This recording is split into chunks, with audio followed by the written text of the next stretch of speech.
Hey, what's up, everyone? Trent Russell here. Today, I am joined by one of the most followed and recognized sales leaders and voices on LinkedIn and really across the overall tech landscape, Kevin KD Dorsey. Kevin, how are you feeling today? I'm good, my man. I am good. This is a long time coming. Like I feel like we've been in rotating circles, but have never actually like connected. It's a long time coming. Excited to be here, man. Well, I'm excited to gravitate your circle here today because you've got one of the biggest circles of them all. I know really our intention here today before we hit record was just we want to help folks level up in their tech sales career. Whether you're looking to get hired as an SDR, BDR, whether you're younger in your tech sales career like I was a few short years ago, how do you get to an account executive? How do you get into a closing role? How do you maximize your income earning potential? So why don't we start, KD, with why did you decide to pursue a career in tech sales? And why do you view it as one of the most promising career paths for anyone looking to make money and find a successful life in the future? I mean, 'cause at the end of the day, man, like truthfully, like there weren't a lot of other options out for me. To be completely honest, right? I'm a college dropout. I dropped out 18 credits short of graduation, and it was something where else, could you start a career that can make you multiple six figures without necessarily having to have a college degree to do so, where your work ethic and your willingness to learn and execute can take you levels on levels on levels. And it's where the future's going. Like if you look at a lot of industries are either shrinking or retracting.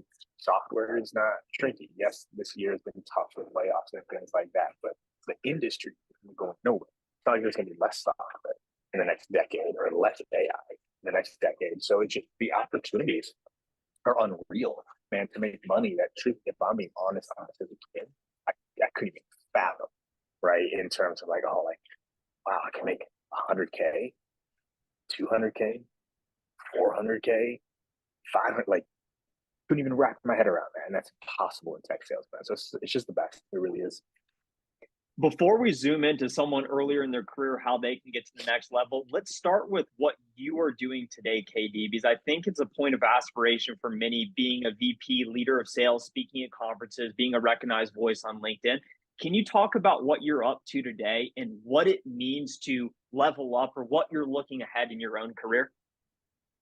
I mean, so I'm the SVP of revenue at a fast growing startup out of Vancouver called Bench Accounting. Looking to build a third unicorn. I've been able to build two so far in terms of getting two different companies to 100 mil plus in ARR and $1 billion valuations of going for the trifecta, which, I don't know if a lot of people can say they've pulled that one off. So I'm going for it and do it. So I lead the SDR org, the AE org, the expansion org, the channel org, the partnership org, like all that rolls to me. And I love it. This is what I do. I took a year off just to like do consulting and training, and it was fun, and I enjoyed it. But I missed having a team. I missed being able like to build something like special. So that's what I'm doing now, and then obviously like coaching and consulting and speaking on the side. It just keeps me in the game. It's something that I enjoy doing. The LinkedIn stuff is interesting because that was never a goal. Like everyone, setting out now, like, oh, build a brand, start to build your brand. I was like, start off at feel different. And I never thought I was going to be an influencer. Like I'm an introvert. I'm not an extrovert. Like I'm not a social butterfly. Like being the center of attention is actually so very like, weird for me in a lot of ways. But it happened over time, and here I am. So it's been quite the journey. From your altitude, KD, as a leader of people, someone who speaks at conferences and trains a lot of reps, when you think of the trifecta, the behavior, the process systems reps need to know in order to find sustained and long term success, what do you train folks on that are, let's say, maybe in that first 5 year window of their sales career? What do they need to know to find continued success? So the funny enough, man, the first thing I teach is actually mindset, right? So it's like one of the first sessions in an onboarding, process, for my orgs is how can we craft the right mindset? Because funny enough, man, like, and I work with a coach and he worked with me a lot on this is like, if we can shift our being, the doing takes care of itself. Meaning if STRs out there were being more disciplined, being more confident, being more creative, being more gritty, being more resilient, being more perseverant, being more empathetic, like what would happen to results, Trent? If they were being those things. Unlimited Results pipeline. would, right? Like the results would skyrocket. So much of like when I see SDRs out there struggling and closers struggling, a lot of it is not actually not knowing what to do. Like it's out there. They can follow people like you. They can follow people like me. They can read books. Like how to do these things that's out there. It's who they are here. So it starts with the mindset. Like, and it's shifted. Like two of the books I used to buy my sales or which were Fanatical Prospecting, Gap Selling. That has shifted to do hard things in a confident mind. And I crafted it. If I can get you to think the way a world class seller thinks, like that's where sky's the limit. That's a big one. It's like mindset. And then from there, it shifts into psychology, and persuasion, and influence. Where I just said this to my team a few weeks ago. It's like, I don't want to turn you into great bench salespeople. I want to turn you into great salespeople. You just have to work at bench. And so I'm going to teach you things that apply anywhere, right? Like if you're selling to people that have a brain, have it's the whole thing in between our ears. There's certain things that we know that trigger responses, trigger certain emotions. So we spend a lot of time on that as well. Because if I can get you to understand how people think, make decisions, and buy, and I can help you have like that confident mindset, that willingness to put in the work, well then scripting, emails, process, then that's easy work. After that, that's where the heavy lifting stuff. So I'll pause there. As you think about selling based on emotion or region or logic or your messaging, I know that buyers right now are in a challenging window where their businesses may not be just growing at rapid rates like before. They're focused on more efficient growth, which creates a lot of challenges right now, mid 2023 for reps out there.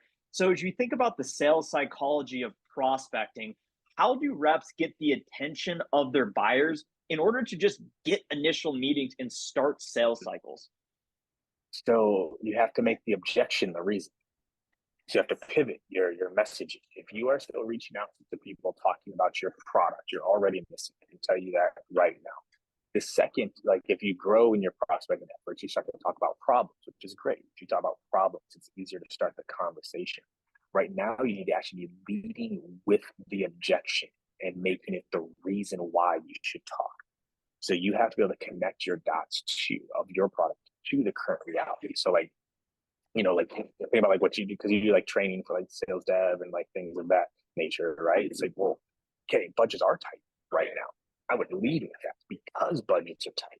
We have to talk about leveling up your people because it's harder now. So you have to connect the dots between the new reality, right? What is the objection? Budgets are tight, hiring freezes, like lead with that, connect the dots to your product on why you should have the conversation.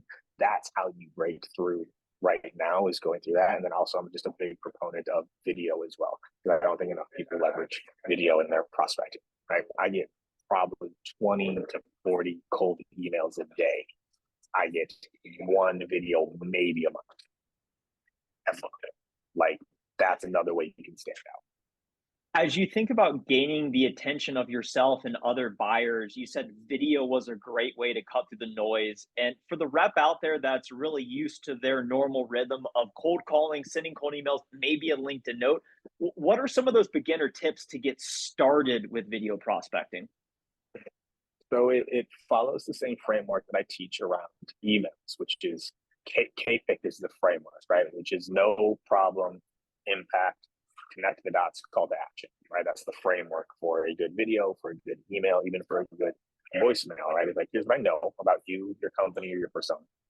Here's the problems that you're probably dealing with right now. Here's what those problems are causing, impact, CTD, connect the dots. Like, here's why I'm actually reaching out to you, CTA. Here's what I want you to do. That's a very easy framework to follow, but it makes a great video and it makes a great email. And they actually should be following the same scripts. That's what was always so funny to me as reps. Like, I don't know what to say on the video. What are you sending via email? Say that via video. What do you, if you actually got me on the phone, what would you want to say to me? Say that via video. But I will throw out real quick, 2 quick tips on it. One, record your research. This does not have to be extra time. If you are researching a prospect, record the research. You just found something cool on Trent.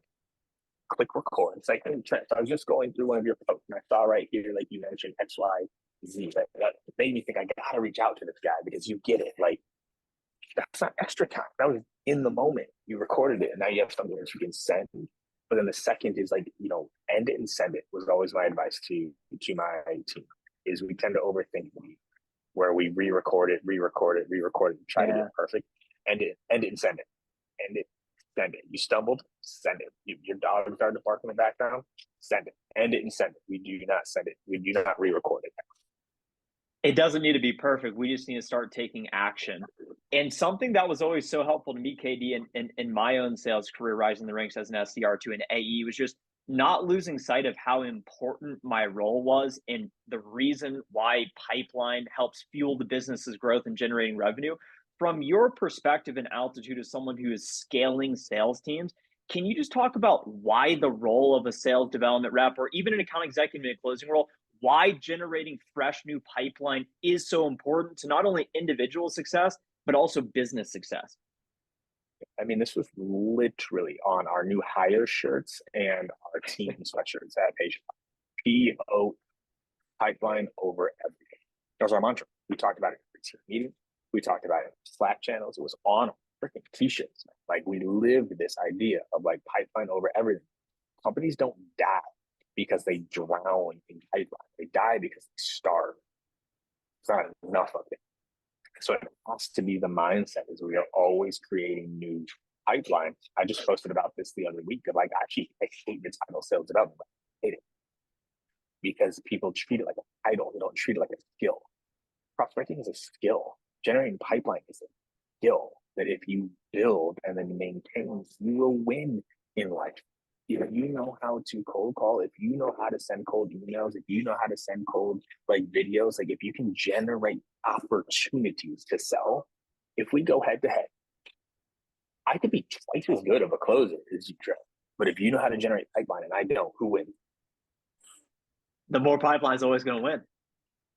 There's no context. So it's a skill. It is everything when it comes to selling, but also business as well, right? If you want to start your own business, if you want to bring up a product to market, knowing how to generate pipeline is everything. So it's a skill set. I talk about this with my team. This is a skill. This is not a title. I don't care if you're an FDR right now. When you become an AE, you better maintain this skill. Don't forget about this thing that you did, that you learned how to do, and then get away from it. That's a lot of AEs do. Like SDR, it's like you want to get out of the SDR job. Like, I want to be an SDR just so I can be an AE. It's like this transition area. It's like, no, this is the foundation of the career if you treat it the right way. The reps that become the most successful account executives that started out as SDRs, BDRs, no degree, no experience, what are the traits that you observe are most in common from the reps who are able to level up successfully in their career? So the traits are very similar between like a successful SDR and a successful AE. The skills are very different. And that is actually where I see a lot of SDRs fall flat. Actually, there were some studies that came out that actually showed the failure rate of SDRs in their first AE role. Just because you are a great SDR does not actually mean you'll be a great closer. It means you have the characteristics necessary to be a great closer. They're different skills. It's like me being really good at hockey and then shocked that I'm not so good at basketball. Like, yeah, I'm an athlete, and yeah, I have some explosiveness, and yeah, I got good hand-eye coordination. No different sports. And so, what I see a lot of SDRs struggle with is there's this assumption because I was a good SDR, I'll be a good closer, but they never invest in actually getting the skills necessary. That's been the biggest difference. It's the SDRs that start to learn the closing skills before they become an AE. So, like in my orgs, you're an SDR. You have certain marks you have to hit to earn your promotion. When you earn the promotion, you actually earned the right to go into an AE boot camp. You didn't even get the promotion. You earned the right to go to an AE boot camp. And then it was 90 days while you were still SDR. You were learning how to be a closer. And then you had to that boot camp get capacity to become that closer. But what that allowed for is now you actually know how to do it. Companies get to draw all the time. They just promote an SDR to AE. There's no training.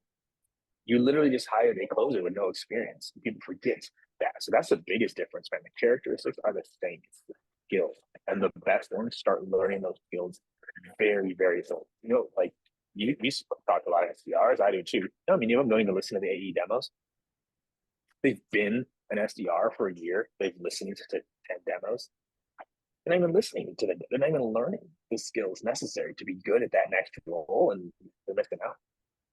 As an SDR, I totally feel what you're saying because I sat in on hundreds of discovery calls and was sort of listening, not really. I just wanted to get my opportunity accepted. It wasn't until, as an SDR, my account executive at the time forced me to run a sales cycle myself. That one rep prepared me so much to hit the ground running. We got no showed in the final negotiation call, but it was still a great learning experience. And you mentioned the skills of just doing top of funnel prospecting is much different from still having to do top of funnel prospecting, but also discovery, solution presentations, negotiation, hygiene, all of these different skills. As we think about tactical advice reps can use today, maybe there's folks listening out there that do not have to run discovery today, but they're thinking about putting their toes in the water and starting to foster some of those skills to then earn the right to be in a closing role. If you were to set up a meeting with me today, let's say, and we were coming together to talk and you wanted to start a sales cycle, what are some of the most important considerations you think about, whether it be pre-call prep and just coming to the table ready to do effective discovery? So I mean, it's a lot of those things, right? So there's always the pre-call prep of like, what can I quickly find out about you, your company, and your persona, right? So I'm doing a good 10, 15 minutes of like, because I can't find it easily. I don't have to keep going down that rabbit hole. But I'm looking like, hey, what have you written recently? What have you posted about? What are the posts that you like? Any company updates, things of that nature. Then also like, what is your role? What's happening with that role across the industry? From there, my number one goal in discovery is to get you to agree to a product. That's my number one goal. Is can I get you to agree there is a problem in your world? Because if there's no agreement to problem, there's nothing to sell. And if so many reps and they focus on discovery like it's qualification. Well, right, like how many people are on your team, and like, oh, like what are your goals this year? And then do you have a budget set for this? Like, no. Like I need to be asking questions to expose a problem that my product could potentially solve.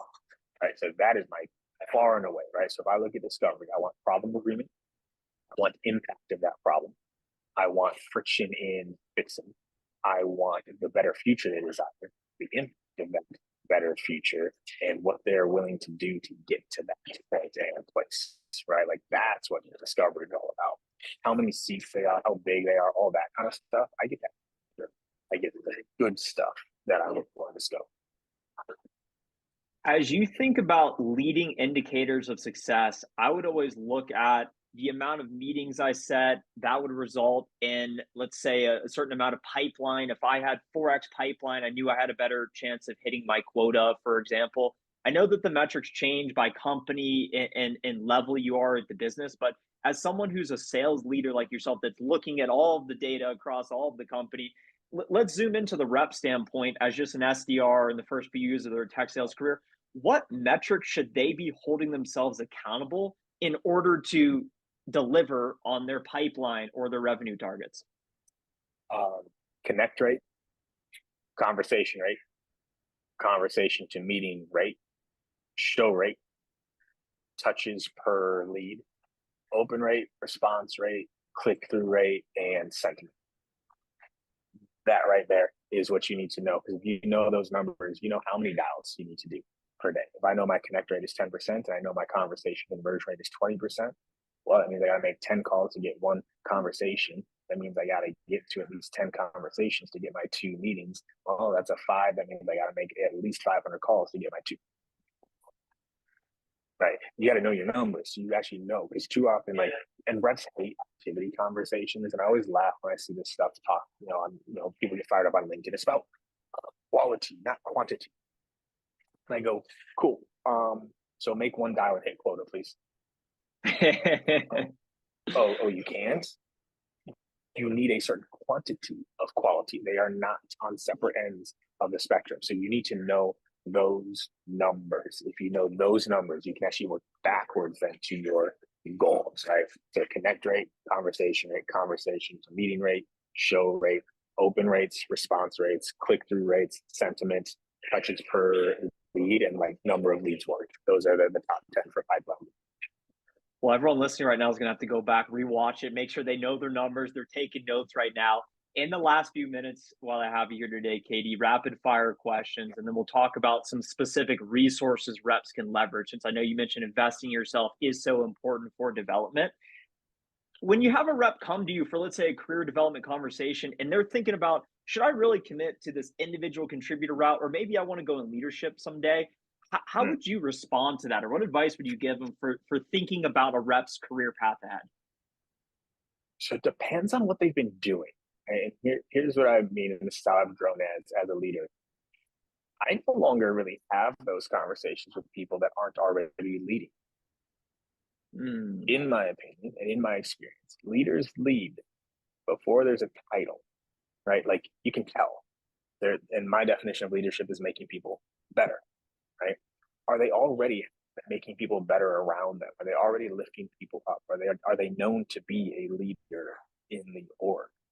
Because if they're not already acting that way, it's not a great sign to me that they are actually cut out for leadership. So I look for it early. Like more often than not, I know you have potential for a leader, maybe even before you do, right? Like you're doing the things a leader would do. Then when they say you ask them actually some very pointed questions. One, are you ready to put your paycheck in someone else's hands? Two, are you ready for your results to no longer be tied to your work ethic? You can't work your way to success as a manager or as a leader. Three, are you ready for me to be upset with you because what your team is doing, right? Like, and I ask them those questions, and I'm reading body language, I'm reading the response, I'm reading how they go through it because that catches some people sometimes. They're like, oh, gee, I didn't think about that. And that's where I get to talk about the difference between leading and managing. You can be a leader without having to be a manager, and you can still support people. Actually, truthfully, being a leader is way more fun than being it. Because you just do like the fun stuff. You have to do like the hard stuff, right? But once you're a manager, you're responsible for those people and their results. That's a different level. So that's what I'm doing. Is like I look for it early and often to kind of tag you. It's like, ooh, Brent's got leadership potential here, and then I actually tend to be the one bringing it to my people. They're not the ones that are coming to me about it. with all the responsibility you carry today, KD, with this leader of sales hat on, what are some of the biggest challenges you face today in your day to day? People. It's the hardest part about leadership. People. I think it was Naval Ravikant said it in his book. The hardest thing about leadership is people. If it weren't for people, leadership would be really easy. People are always the largest struggle, right? How do you inspire? How do you coach? How do you train? How do you hold accountable? How do you connect with?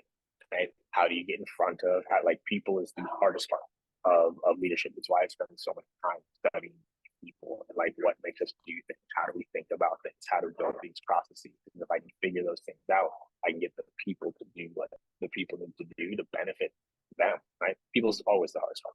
Always the hardest part. We are very interesting creatures, right? Like we crave novelty. We hate change. We want success, but we don't want to do what it takes to be successful. We want better results, but we don't want to be better ourselves. Like we're constantly human dichotomy, a very interesting game that we play. So people's the hardest part for sure. What is one actionable piece of advice someone listening today that may have a full time job can use to start building a personal brand? Mm-hmm. So write to you a year and a half ago. That's the easiest way, right? Is like what's the like write to yourself a year and a half ago. What do you wish you knew a year and a half ago that you actually do have some experience in? Where I see a lot of people going wrong with their brand building is they're writing about things that they may not actually have either a lot of experience in or not a lot of proof points around. Write to yourself a year ago because you have experience there, and then really engage with other people in the space, right? Jump on the post, write good comments, not just like, yeah, this is great. Like write good comments. Respond to other people's comments. People miss on it all the time because they don't respond to other people's comments. They just respond to one person's comments. Respond to other people's comments, really engage there. And lastly, get like study copywriting so you know how to write a good post, but then stick with it. Takes time. Takes time to get that momentum going. For the rep out there that's looking to level up in their tech sales career and ultimately get into that closing role so that they can increase their income, deliver better results to their organization, and just get more of what they want out of life. Can you talk about the resources you're using or you make available to reps to help them find that success today? For sure. So I mean, this is why I teamed up with Level. Because built. I mean, this course on how to be a world-class SaaS closer, it's almost 15 hours of content. This is not some like little 90-minute like slide about that course, right? And it's the same, quite literally the same content I'm teaching my team right now. It's also the difference between, I'd say, me and a lot of sales trainers, and I'm still actually leading a team. Like I'm not just like I'm actually doing it now. I'm testing it still. I'm making improvements as I go. Like just last week, I led my whole org to the first module of psychology of influence and persuasion. Like it's happening, right? So like that's why I partnered with Leveled. It's a course. You go buy it, whatever, a few $100 to go and do, but it's there as a resource to start getting better at the skill now. Because if you wait to get the promotion to get good at it, you're not gonna get the promotion. You have to get those skills. Show your boss, show this company that you invest in yourself, that you have the skills, you know how to run this, you know how to do those things.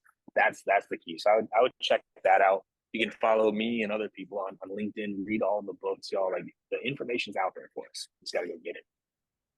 Well, Katie, I've learned a lot here today. I know everyone listening has as well. I personally have been following you on LinkedIn for probably 12 to 18 months now, quite a long time. So anyone listening right now, make sure to go follow Kevin KD Dorsey on LinkedIn. And we'll put a link down below, however you're listening to this or however you may be watching, to leveledcareers.com/tech sales closer course. And I know it's going to be incredibly impactful to your development. So Katie, thanks so much for being here today. And let's go crush it this week. Appreciate it, my man.